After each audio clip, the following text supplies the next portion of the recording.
agradecer-te por tua obra, declare. E por tua obra em nossas vidas confiamos em teu infinito amor. Diga, pois só tu és o Deus eterno, pois só tu és o Deus eterno sobre toda a terra, e só tu és o Deus eterno sobre toda a terra e o céu. Meu Deus, nós estamos, Pai, nesta segunda-feira, no culto do meio-dia, no clamor das portas abertas, querendo, meu Deus, firmar cada vez mais a nossa aliança com o Senhor, o nosso compromisso com o Senhor, e ver a sua graça, ver o seu poder manifestando-se na nossa vida financeira, na nossa vida profissional, trazendo vitória e trazendo bênçãos no nome de Jesus Cristo. Eu peço que o Senhor venha falar conosco, o Senhor venha nos trazer instrução na sua palavra e venha nos abençoar. Meu Deus, eu coloco essa reunião em tuas mãos e eu peço, vem sobre mim, Pai, e usa-me para transmitir com clareza a tua palavra ao coração de todos que aqui estão, em nome do Senhor Jesus. E amém, e graças a Deus, e aplaudo o Senhor Jesus.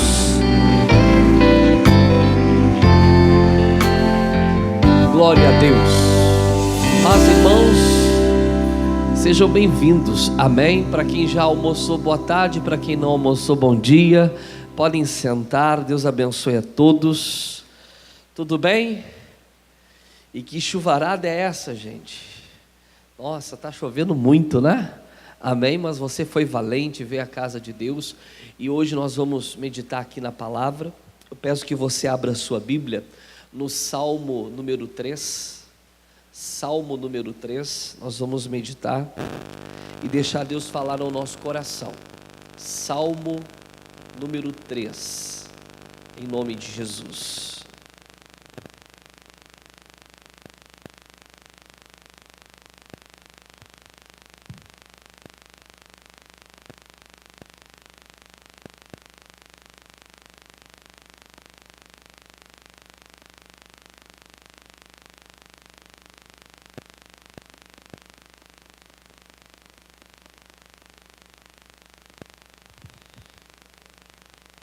Encontrar, irmãos?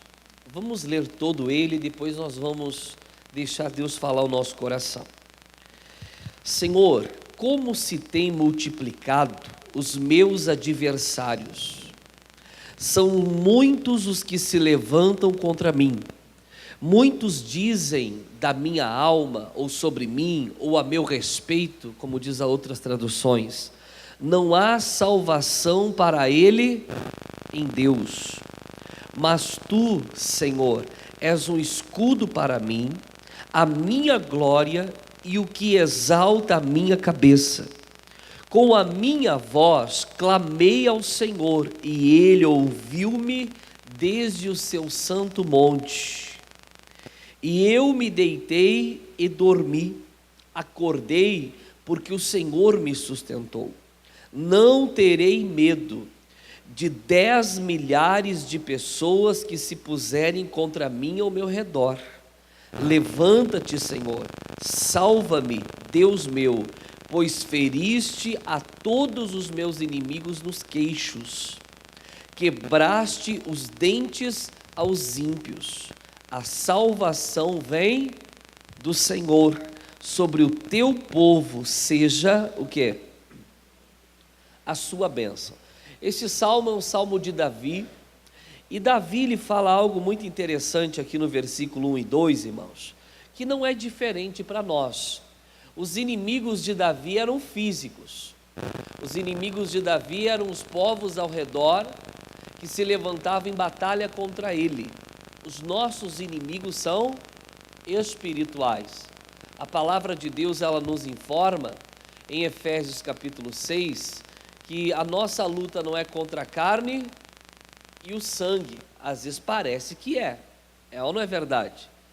Não é contra a carne e o sangue, mas sim contra potestades, principados, contra as hostes espirituais da maldade, enfim.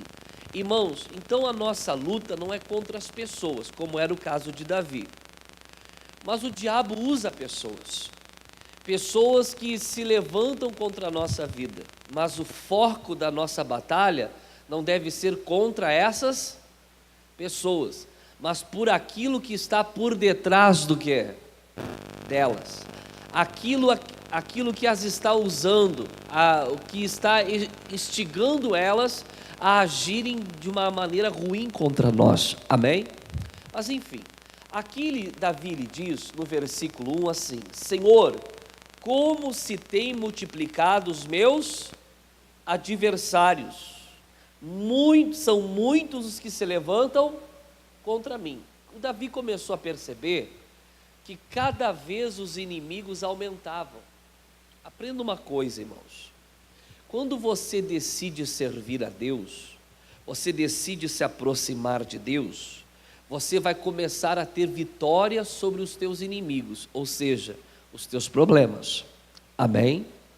Mas ao mesmo tempo, o diabo ele vai começar a intensificar a ação dele contra você. Mas isso não é para deixar você com medo e nem preocupado. Amém? Por que não? Se você é uma pessoa que de verdade tomou a decisão um dia de firmar com Deus uma aliança, um compromisso. Um compromisso, irmãos. Naquele momento, o diabo ele perdeu o direito de agir na sua vida. Ele pode até se levantar, ele pode até andar ao derredor, ele pode até rugir como leão, ele pode fazer muitas coisas, mas ele só tocará em você, só alcançará a sua vida se você quebrar esta aliança.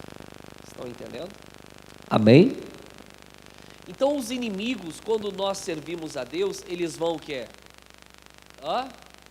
Eles vão se multiplicar, físicos ou espirituais. Na verdade são o quê? Espirituais. Amém? Mas o diabo vai fazer questão que nós o quê? Enxerguemos os nossos problemas.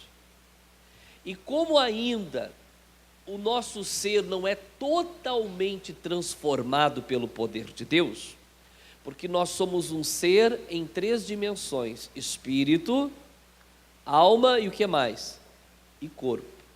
Quando nós firmamos o nosso compromisso com Deus, o nosso espírito nasce de novo e ele volta a ser como Adão era antes do pecado. A imagem e a semelhança de quem? De Deus. Amém?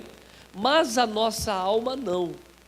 Tiago, escrevendo uma carta para cristãos que já eram nascidos de novo e salvos, ele diz a eles que eles deveriam receber com mansidão a palavra neles implantada, a qual é poderosa para salvar a alma.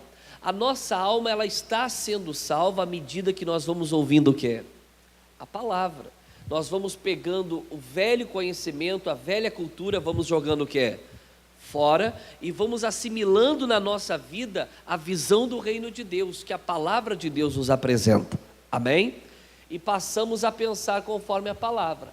O nosso corpo, enquanto nós estivermos vivos aqui neste mundo, a Bíblia mostra que ele é corrupto, que ele sempre vai querer se inclinar para aquilo que é errado, ele sempre vai se inclinar para aquilo que é contrário a Deus. É como Paulo em Romanos diz, que o nosso espírito tem prazer na lei de Deus, mas a nossa carne não. A nossa carne ela não tem prazer na lei de quem? De Deus, mas sim no pecado. Então o que acontece, irmãos? Quando o diabo começa a levantar as situações, ele vai dar um jeito de fazer a gente o que? Ver. Por que ele quer que a gente veja? Como o nosso corpo não é convertido, e como a nossa alma não está totalmente ainda transformada, ele vai tentar fazer com que a gente balance na fé, que a gente se deixe levar por aquilo que está diante do que? Dos olhos. É aí que entra 2 Coríntios capítulo 5, versículo 7, que diz: andamos por fé e não pelo o que vemos. Porque se nós basearmos a nossa atitude diante de Deus pelo que estamos vendo, vamos cair. Porque a nossa carne vai dizer, não tem condições. A nossa alma vai dizer, não tem força. Estão entendendo? Mas lá no nosso espírito, nascido de novo e recriado segundo a imagem de Deus, está armazenada a palavra que temos ouvido, palavra essa que gera o quê? A fé, que fala ao nosso coração, tudo posso naquele que me fortalece. Estão entendendo? Então o diabo vai fazer questão de mostrar aos nossos olhos que os nossos problemas estão aumentando, para que nós venhamos nos abalar, certo? Mas ele vai tentar uma outra coisa, versículo 2: muitos dizem da minha alma. A tradução atualizada diz, muitos dizem a respeito de mim, ou a meu respeito, o quê? Não há salvação para ele em quem? Depois que o diabo mostra aos nossos olhos, ele vai trabalhar no nosso psicológico. Ele vai tentar nos convencer que não podemos, que não conseguimos. Ele vai tentar mostrar que não temos força, ou que Deus não se importa conosco, ou que Deus não vai nos ajudar. Ele vai tentar nos convencer que não adianta. E olha, pessoal, eu já vi membros desistirem das bênçãos de Deus e de uma vida com Deus, já vi obreiros e já vi pastores. Porque se eles não se abalaram quando viram o problema, se abalaram quando o diabo começou a trabalhar no psicológico deles. Começaram a ter um complexo de inferioridade, começaram a se sentir diminuídos, fracos diante do problema. Estão entendendo? Davi ele estava enfrentando essa situação. Há uns dias atrás eu pregava e eu dizia que quando Deus nos dá uma promessa, por exemplo, em meu nome imporão as mãos sobre os enfermos, eles ficarão o quê? Curados. Eu vou dar esse exemplo porque eu tenho batido bastante nessa tecla. Ele diz que quando nós impusermos as mãos sobre os enfermos, eles ficarão como, pessoal? Vão ficar curados. Ponto final. Diga graças a Deus. Mas alguns gostam de colocar uma vírgula e dizer, mas o doutor disse que o meu caso é muito complicado. Mas, pastor, o senhor não sabe qual é o meu problema.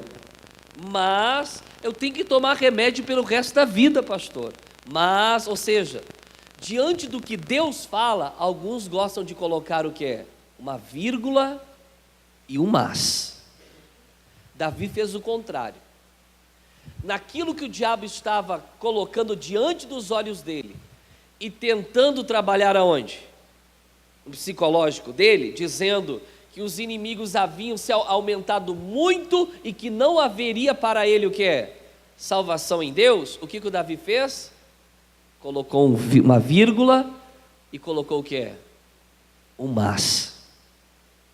Nós temos que colocar um mas, não é naquilo que Deus fala conosco, mas naquilo que o diabo está mostrando aos nossos olhos.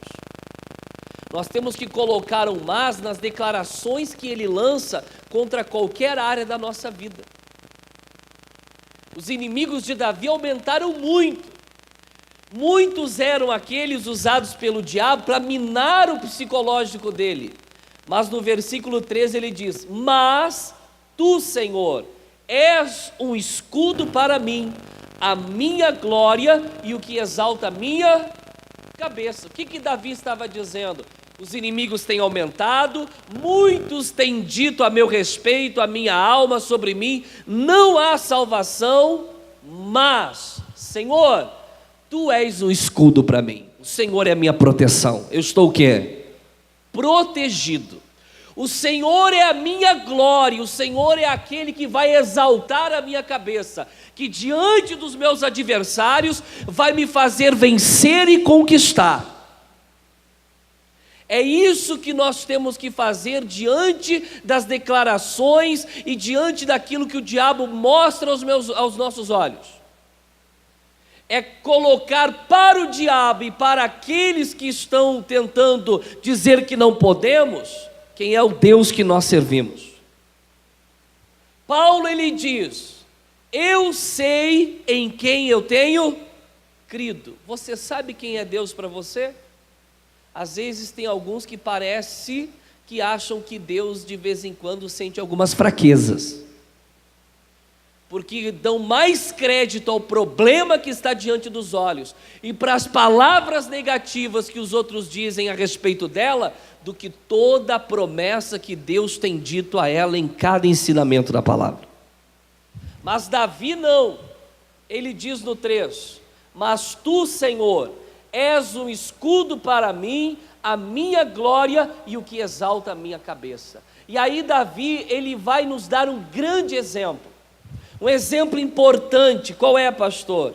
Com a minha voz clamei a quem? Isso aqui é importante. Quantos são aqueles que quando tem um problema, não clamam a Deus com a sua voz? Sabe o que eles fazem?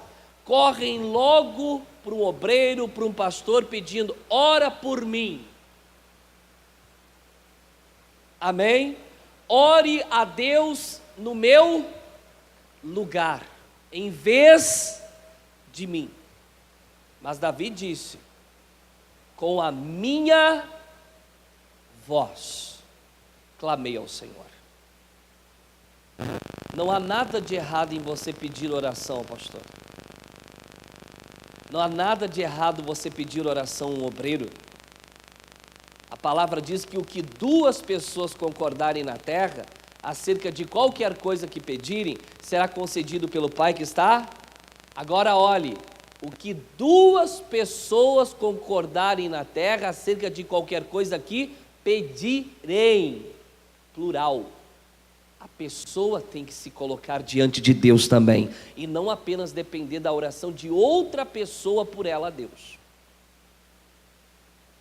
Quem está compreendendo? É muito fácil dizer: pastor, o senhor vai acordar essa madrugada para orar? Ora por mim lá, enquanto isso eu fico em casa.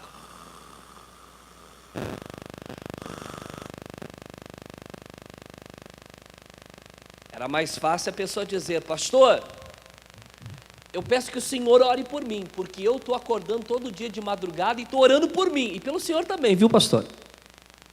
Amém? Quem está entendendo? Não é errado pedir oração, errado é você não ir diante de Deus com a sua voz.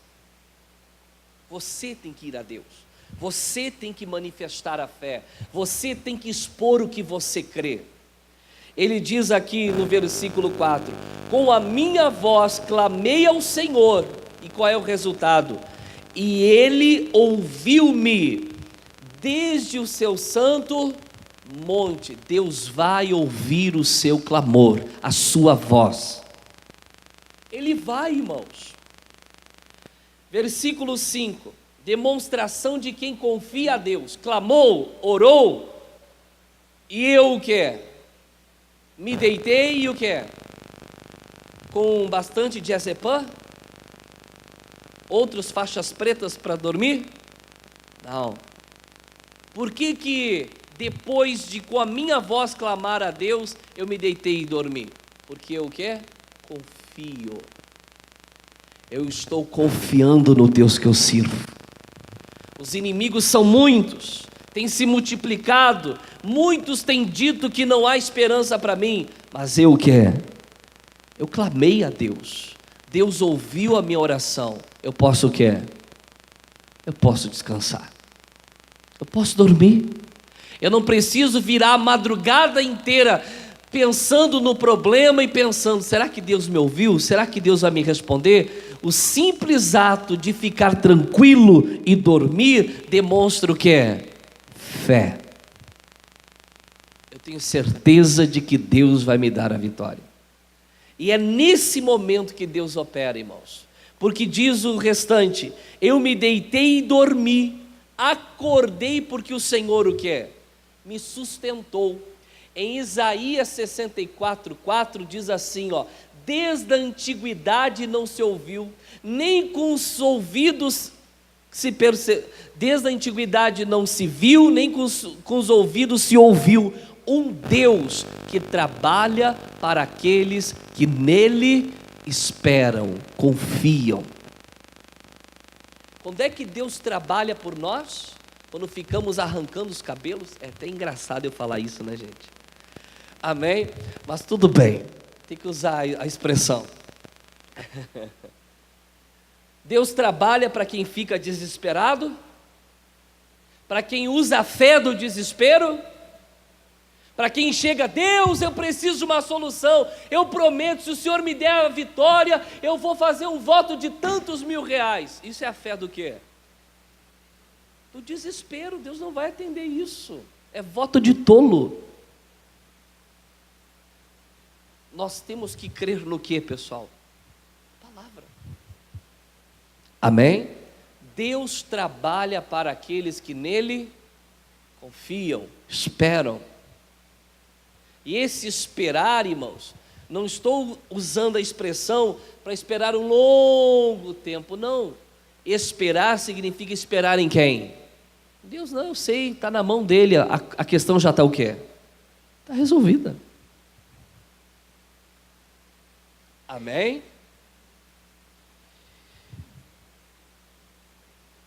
Versículo 6. Olha o que Davi vai falando, olha a ousadia dele. Não terei medo de 10 milhares de pessoas que se puserem contra mim ao meu redor. Tem gente que basta uma e ela perde a paz, gente. Perde o sossego. Davi disse: eu não terei medo ainda que se ponham quantas ao meu redor? 10 mil. Não, 10 milhares. É mais ainda. Amém? Não terei medo de 10 milhares de pessoas que se puserem contra mim ao meu redor. Aí no 7 ele diz: levanta-te, Senhor, salva-me, Deus meu, pois feriste a todos os meus inimigos nos queixos, quebraste os dentes do que? Aos ímpios. Aí ele declara no final: a salvação vem de quem? A salvação vem de quem? O Salmo 121 mostra uma pessoa que está diante de um grande problema, irmãos, e que está procurando um socorro. E ele diz: eleva os meus olhos para os montes. E ele faz a pergunta: de onde me virá o quê? Socorro. Mostra uma pessoa que está procurando o quê? Sair de uma situação. E o salmista diz, categoricamente: eu não sei quanto a você que está andando, olhando para os montes. Eu vou dizer o que eu entendo. O meu socorro vem do Senhor. Qual Senhor? Que fez os céus e a terra. Ou seja, o Deus da Bíblia. O meu socorro não vem de nenhum senhor deste mundo. O meu socorro vem daquele que criou todas as coisas. O Deus da palavra. A salvação vem de quem? Do Senhor. Aí ele termina: sobre o teu povo, o povo de Deus, os que têm aliança com Deus, os que guardam o compromisso, os que guardam a fidelidade, os que têm andado na presença dele, sobre o teu povo seja o que? A tua bênção. Você entendeu a mensagem? Então, se havia algo afetando você, minando o teu psicológico, deixando você para baixo, triste, não aceite mais isso na sua vida. Deus já tem a vitória para você. Diga glória a Deus. Quem entendeu? Você entendeu? Curve a cabeça, feche os seus olhos, curve a sua cabeça, feche os seus olhos. Pai, em nome do Senhor Jesus, nós estamos diante do Senhor, nós ouvimos a sua palavra e nós a entendemos no nosso coração. E eu creio, ó Deus, que através dela, quando nós daqui a pouco nos levantarmos para orar, o Senhor irá operar poderosamente, fazendo grandes maravilhas na vida do teu povo, em o nome de Jesus. E todos digam amém e graças a Deus. E dê uma linda salva de palmas para o Senhor Jesus.